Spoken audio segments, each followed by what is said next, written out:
Hello friends, welcome to e teacher YouTube channel. I'm Prasad. Friends, ఈరోజు ఈ వీడియోలో వుడ్ హ్యావ్ బిన్ బెటర్ అనే ఒక important and advanced spoken English phrase గురించి explain చేయబోతున్నాను. ఈ వుడ్ హ్యావ్ బిన్ బెటర్ అనే ఈ ఫ్రేజ్ను మనం ఎలాంటి సిచ్యువేషన్లో ఇచ్చేస్తామంటే, ఏదైనా ఒక పనిని చేసి ఉంటే బాగుండేది, ఏదైనా ఒక పనిని చేసి ఉంటే బాగుండేది అని ఎక్స్ప్రెస్ చేసే సిచ్యువేషన్లో ఈ వుడ్ హ్యావ్ బిన్ బెటర్ అనే ఫ్రేజ్ అయితే యూజ్ చేయాల్సి ఉంటుంది. మరి దీని స్ట్రక్చర్ ఏ విధంగా ఉంటుందో ఒకసారి నోటీస్ చేయండి. It would have been better అంటే బాగుండేది అని ఎక్స్ప్రెస్ చేసే సిచ్యువేషన్లో it would have been better అయితే యూజ్ చేస్తాం.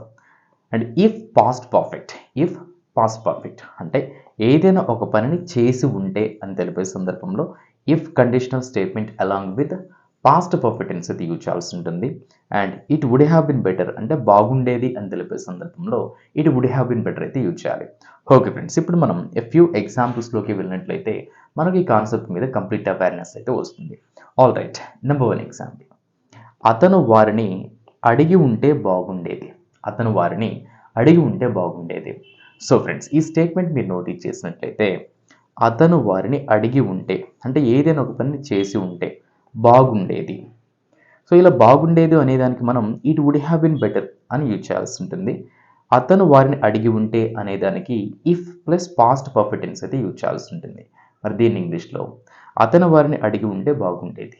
It would have been better if he had asked them. It would have been better if he had asked them అంటే అతను వారిని అడిగి ఉంటే బాగుండేది. Second example. వారికి నిజం చెప్పి ఉంటే బాగుండేది. వారికి నిజం చెప్పి ఉంటే బాగుండేది. సో ఫ్రెండ్స్, ఈ సెకండ్ ఎగ్జాంపుల్లో కూడా వారికి నిజం చెప్పి ఉంటే అంటే ఏదైనా ఒక పని చేసి ఉంటే బాగుండేది. మరి దీన్ని ఇంగ్లీష్లో వారికి నిజం చెప్పి ఉంటే బాగుండేది.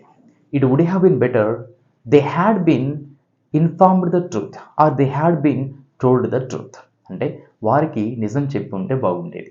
ఫ్రెండ్స్, ఇక్కడ దీన్ని నేను పాస్ట్ పర్ఫెక్ట్ టెన్స్ పాసివ్ వాయిస్లో ఎక్స్ప్రెస్ చేశాను సెకండ్ ఎగ్జాంపుల్ని.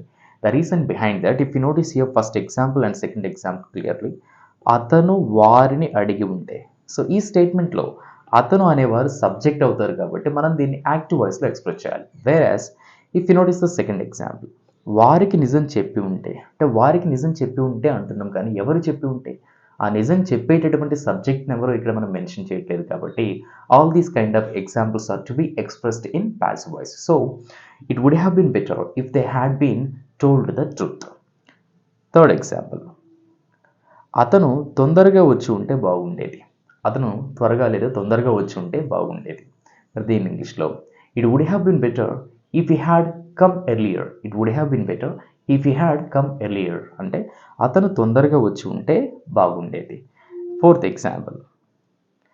మీరు పరీక్షలకు బాగా చదివి ఉంటే బాగుండేది. మరి దీని ఇంగ్లీష్లో it would have been better if you had prepared for the exams.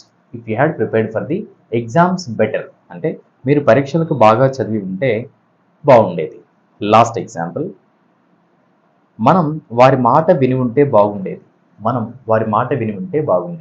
So friends, ఈ లాస్ట్ ఎగ్జాంపుల్లో కూడా మనం వారి మాట విని ఉంటే అనేది ఒక సిచ్యువేషన్, బాగుండేది అనే second situation. It would have been better if you had listen to them. అంటే మనం వారి మాట విని ఉంటే బాగుండేది. సో ఫ్రెండ్స్, ఇలా ఏదైనా ఒక పనిని చేసి ఉంటే బాగుండేది అని ఎక్స్ప్రెస్ చేసే సిచ్యువేషన్లో it would have been better if past perfect tense అయితే యూజ్ చేయాల్సి ఉంటుంది. That's it for today friends. Happy learning and thanks for watching.